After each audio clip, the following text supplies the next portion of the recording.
Good morning, ladies and gentlemen. My name is Miles Mr. Rossum, and today I'm here in TerraTech once again, because apparently that's all I ever play is TerraTech. Why would I ever play anything other than TerraTech? Because TerraTech, it's all TerraTech. Nothing is ever not TerraTech. It's all just TerraTech. Help me, please. So in today's episode, you remember last episode, guys, where I made that big ol' hover carrier? Remember that thing? I was just thinking about it the other day, and I realized that, oh geez, I gotta explain stuff. That's difficult. So y'all know how the Roken Shield has those two landing platforms up on the top deck for this plane actually right here that I'm flying? It's too big to fit underneath, right? It's a big plane that's meant for attacking ground targets, and it can't fit down there. It's too big. And so I made on the Roken Shield these two landing platforms here and here, where if I just put them here and then I put it here, it'll lock them in. The little thing will go there forward and then it'll be locked. And then this thing can actually move around and carry heavy duty attack planes with it. And I tested it, they do stay in, but I was just thinking about it. This is an ugly plane. This really would not be, you could not call this a plane in your righteous mind and, not be looked at weird, because it's so weird. It doesn't look like a plane. It looks like a mess. What I'm going to be doing in this episode is I'm going to be building a new ground assault plane that'll go along with the new hover carrier that'll fit on the landing platforms up on the top of the hover carrier. So that way I'll be able to have heavy duty ground attack, death from above planes, and then also not have to carry around this garbage. This random assorted mess of blocks. Now what I've learned from the Gap is it is very effective. As you saw, it was literally just a mess of the thrusters, the propellers, these things, they're everywhere. And so it's actually fairly fast. It travels at 100 miles an hour, 100 miles an hour, flat, I think, around there. And then it's got these cannons right here. It's got, I think, like 10 or 12 cruise missiles underneath. And so it can just go, wachong, you down there, you die. And then quickly pull away, right? Then it also has range because of the cannons. You can fire out of cruise missile range, and it'll just go down there and bam. And then it's got a big old tail wing, which allows you to pull maneuvers like this for precise aiming. It's got relatively good maneuverability, kinda. Not really, but at the same time, for the size of the plane, it's pretty good. Oh, and then also this thing has a little trick up its sleeve for enemy attackers. When other planes come at you, has these here, which will fire backwards and make sure that no planes get on your tail. And it actually works surprisingly well. Anyways,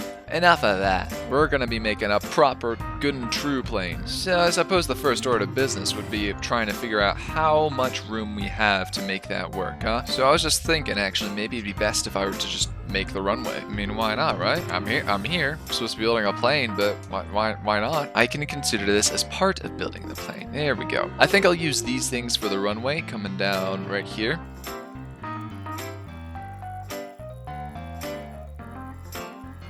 Interesting. And then I could actually go out a couple more blocks. So in true carrier fashion, the deck actually sticks out longer than the actual body of the thing. I'm looking like a true aircraft carrier here, guys. So if you got a plane and it's got wings on the other side, there needs to be enough room for a plane to come down this runway without it whacking the wings, right? So I'm going to pop out this little plane to prove a point. It's called the AFP. It's like an early game cheap fighter plane thing. So I'm going to come in for a nice and gentle landing here. It's so gentle, right? So this thing would be able to hypothetically take off on this runway because its wingspan wouldn't hit anything on its way down. But now see, if I was going to park it on the top deck, I would need to make it so that way nothing sticks out, which means that the landing platform needs to be at least big enough for this, right? See how it's none of that's sticking over into the thing? And so I could actually build a landing platform just like that if I wanted to, but I'm not. It's designed to be cheap, not good. So with that in mind, when we're building this plane, we're going to need to make sure that its wingspan doesn't actually be wide enough to stick out into the runway, and also make it so that the wingspan fits within a 12 block space there, right? So anyways, time to actually design the plane now, right guys? So I'm thinking backbone of the plane, how it connects all together. Probably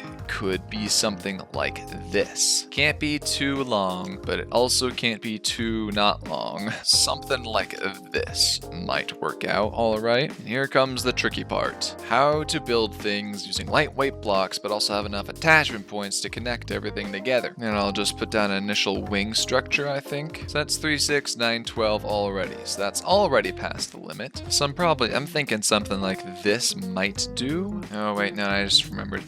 Those don't work for carrier planes. You need like proper actual things for carrier planes. Those are just, they don't work. They're nice because they retract, right? Once you get away from the ground, they like pull up. But unfortunately for that, you're so high off the ground that they'll retract and then you can't move around on the deck, which is really annoying. So yeah, not good. All right, so we have those signature cannons, which make this thing so fun. 1, 2, 3, 4, 5, 6, 7, 8, 9, 10, 11, 12 wide. Beautiful. And then we have a boom boom. I like boom boom. I like it when things go boom a boom. What's your favorite boom boom, guys? If you had to choose a favorite booming utility, what would you choose? If I had to choose, I'd probably say a, whatchamacallit. Honestly, one of the best boom devices that I can think of, the sun, that's constantly in a perpetual state of boom. The sun is never not booming. It's booming more than a boomer. You can't really boom more than a boomer, which is why I would choose the sun as my Pokemon for the boom contest. So this is probably going to crash and maybe explode.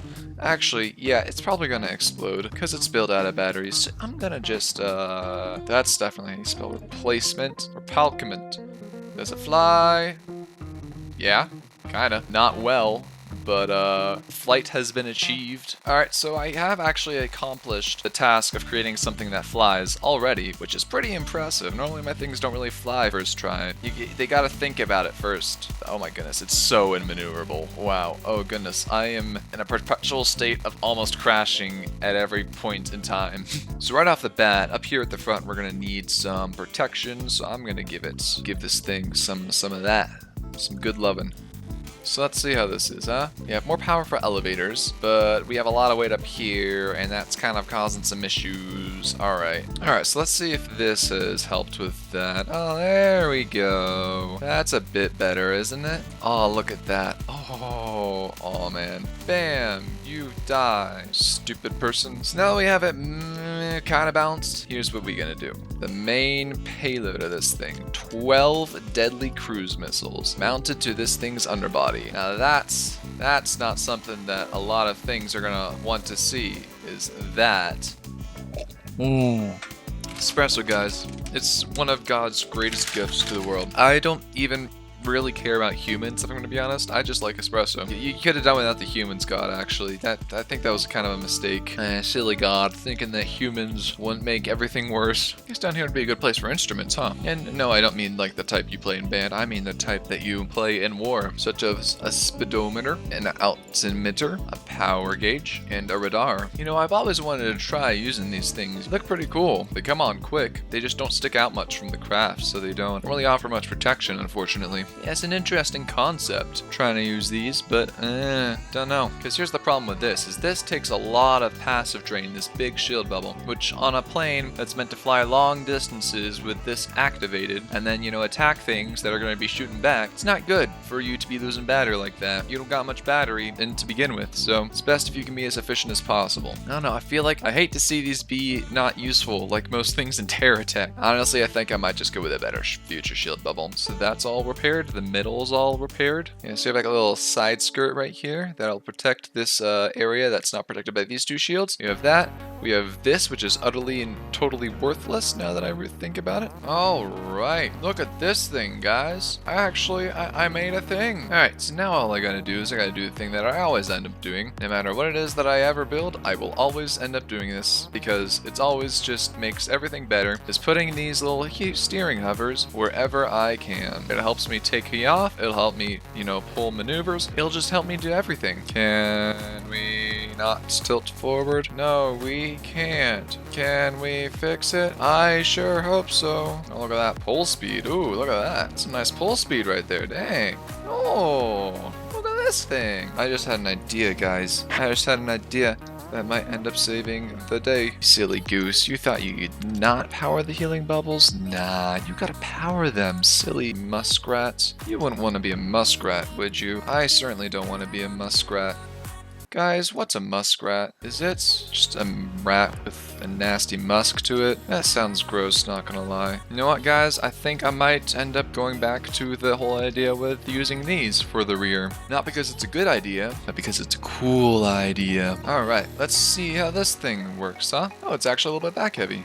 that's a pleasant surprise. So I just need to check and make sure there's no like holes in the shield, because I used the shaped shields instead of the the smart shields that you should be using. And really, you shouldn't be using these under any circumstance because they're not smart to use at all. But I'm using them. They said that they are more efficient than like using these, which means less power to be consumed. But also, since they're closer to the actual blocks of the plane, it will make it so that way more explosion damage gonna blow through. Ladies and gentlemen, would you look at this? It's stable. It's laggy because I have my graphics settings on high and I don't really have a good graphics card, and that carrier really takes a toll on my graphics card.